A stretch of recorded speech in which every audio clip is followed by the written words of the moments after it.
Hello and welcome to Let's Talk Sport. And in this video, myself, Jamie, Seb and Joe are going to look at has no fans affected the Premier League team performances?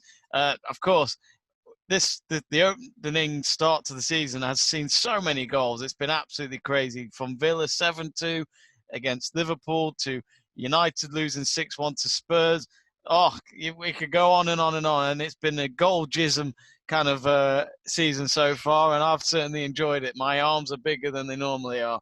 I am no shame. But lads, what a start to the Premier League season. Of course, Joe, we wish the fans were there to see it all happen and obviously help the home teams especially, and then the little away crowds we see in these grounds that get very, very cheeky when their team score. So, Joe, what do you think of it so far? Of course, we've watched plenty of games now where there's been no fans, and in my eyes, the home and away advantage. I don't think it really is a thing, but maybe it is. I don't know, because for example, your team, Joe, Liverpool, they've been undefeated at home since the lockdown still. So in a way, for them, hasn't really changed that much. It's a bit of a strange one. Obviously, we all understand why there's no fans in stadiums, and it makes sense not to have them in there with everything that's going on. I don't know, watching football as a fan, you want to be there. Even the crowd noise, the fake crowd noise, just doesn't cut it on the TV. It just sounds weird, especially when you get the timings wrong. Someone puts a ball wide and they're all going, yeah, and you're like, oh. Yeah, like 10 seconds later. It just reminds me of FIFA. Oh, those are the days. But yeah, I think it is strange, but it's understandable. For some clubs, it's obviously affected more than others. I do believe this. I think, like I said in the Liverpool Everton video, which you should check out on the channel, I was talking to my uncle about it, who's a Villa fan, and he was saying that it's impacted Villa positively. He thinks Villa wouldn't have stayed up if there was fans inside the stadium, because Interesting. he said without the fans, he said the team seemed to be expressing themselves more. They're going on the attack. He said if they'd been playing in front of fans, he thinks Villa would have scored the first and then just sat back because of the pressure of the fans. The fans don't get behind them. They seem to just get really riled up, at Villa and put pressure on them. Whereas at the moment they're just playing with freedom and expressing themselves, and I think that's the case with some of the smaller clubs. Whereas as a Liverpool fan, I know that our players feed off the fans and the crowd. Whether you think the outfield atmosphere is a myth or not, it's not a myth. I've been there. I think it does have an impact on a lot of the big clubs, and a lot of clubs it does have an impact, and the fans do to spur them on. It has an impact both positively and negatively. I think with the lack of fans, it has allowed certain teams, like the smaller clubs, so the teams battling relegation, to express themselves a bit more, because there's that lack of pressure of, okay, am I going to make a mistake? What happens here? All they're going to have is the coaching staff having a go, and not God knows how many thousand fans having a go. But as a fan watching from home, it is, who sometimes does go to games, it is hard watching from home, because you sit there the other day thinking, like I was sat there watching the Leeds game on the opening day. I always like being there because of the season. And then the Arsenal game the other week, I sat there myself. I know it sounds really selfish perspective, but I sat there thinking, I should be there. I should be getting behind my team. But on the other side of things, it obviously makes sense. We all know why we're not there, and it's the right thing at the moment. However hard it may be.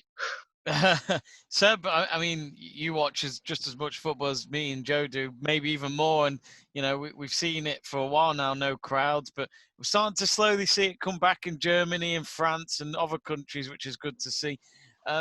What do you think of teams under empty stadiums? Do you think there's been much of a difference? There's clearly a difference, yeah.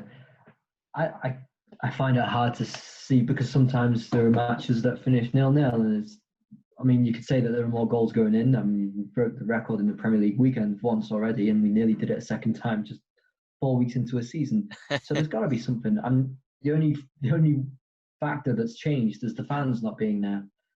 But then I think to myself, wouldn't smaller teams benefit from having no crowd? Say, for instance, your Bournemouth, wouldn't they have benefited from not having a crowd, because it shouldn't be that much of a difference?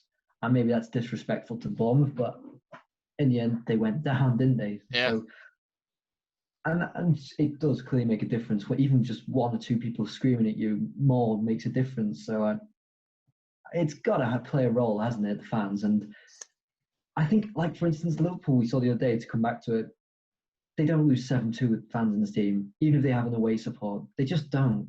That's not going to happen. And it did, with all due respect to the Liverpool players, look like they gave up after a while. So I don't think that happens with fans in the stadium. Mm. I mean, it is a thought, guys. I mean, I was watching the Leeds Man City game, which was a fantastic game of football to watch. I think the draw was probably a fair result. But Joe, asking you quickly, if Leeds had had fans in that game, because it's such a big occasion, them playing against one of the best teams in the world since their promotion, do you think Leeds might have won that game just because they would have had that 12th man? What do you think? I think they could have done. The Leeds fans, everyone knows, they're loud, they're rocky, they get Alan Road going. And Manchester City aren't used to playing against fans. Little joke there, by the way, before the City fans go mental in the comments, just a little bit of a joke. Obviously. No, I think it would have had an impact on a serious note. Whether the hostility, the atmosphere, City players would have wilted under pressure, I don't know. But I do know that it will definitely impact the Leeds and push them on to go and get a win, because I do think they would have won that game because they did look the better team for me. Anyway, I did think they looked the better team out of the two, which is something that I didn't think I'd say at the start of the season. Seb, going to you, a lot of people did say at the start of the restart back in June that the home and away thing's not going to be a thing at all. There's no advantage for these teams hosting these matches to finish the season off. But do you think home and away is still a thing? It definitely is a thing. It's definitely a thing. I mean, without the fans, it's probably not as big an impact, but there's definitely still an advantage playing on your home ground. I mean, especially the changing rooms.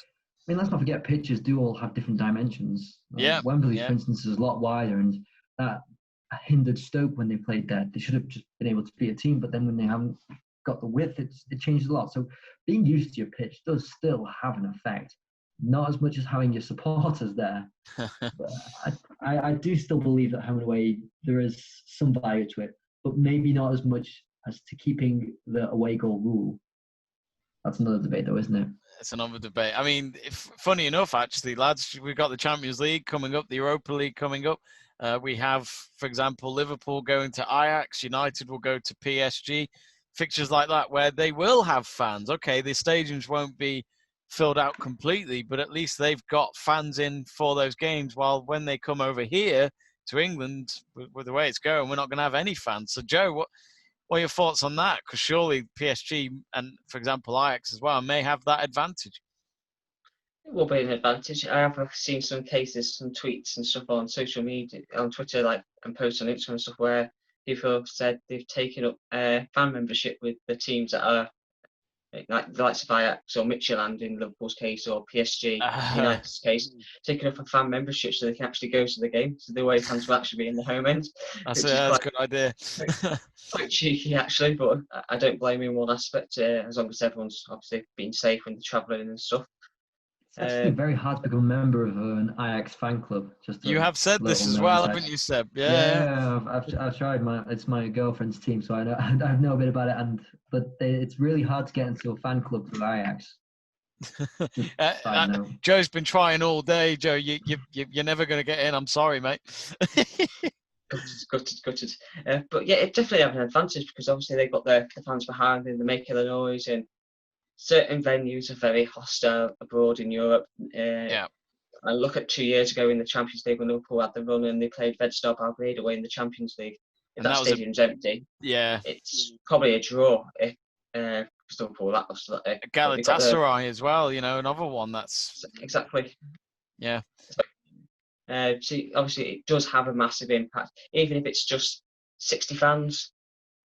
Or 60,000 fans, it doesn't matter. It's going to have an impact when you've got people behind you. And you saw that in the Northern Ireland game the other day, chucking out the international football, where they had 600 fans behind them. They lost 1-0 still, but the players said they felt the support. It pushed them on to try and get that equaliser, which they nearly did in that last minute. Yeah. So it's obviously going to be a massive impact. And especially when they come to England in the Champions League and they play away and there's nobody there, they're just going to be like, ain't that bad, is it? Yeah. I mean, we do miss. I mean, I will say this now, even though I'm not a player, I would be excited to see fans just just knowing that they're paying to come and see you and support you no matter what. But yeah, it's sad times in England at the moment. Hopefully, fingers crossed, it won't be long until we actually have fans back instead of paying the bullshit that is the pay-per-view, of certain Premier League Not matches paying it. now. I'm not paying it. I'll go to illegal streaming. Yep, I just said that. I have no shame. Premier League, piss off. Anyway, my thanks to Seb and Joe. The fans will be back soon. Bring it on. And of course, let us know what you think in the comments below. Has Premier League football been affected with no fans there? The performance has changed and all that. Let us know. And remember to subscribe to Let's Talk Sport. We'll see you in the next video.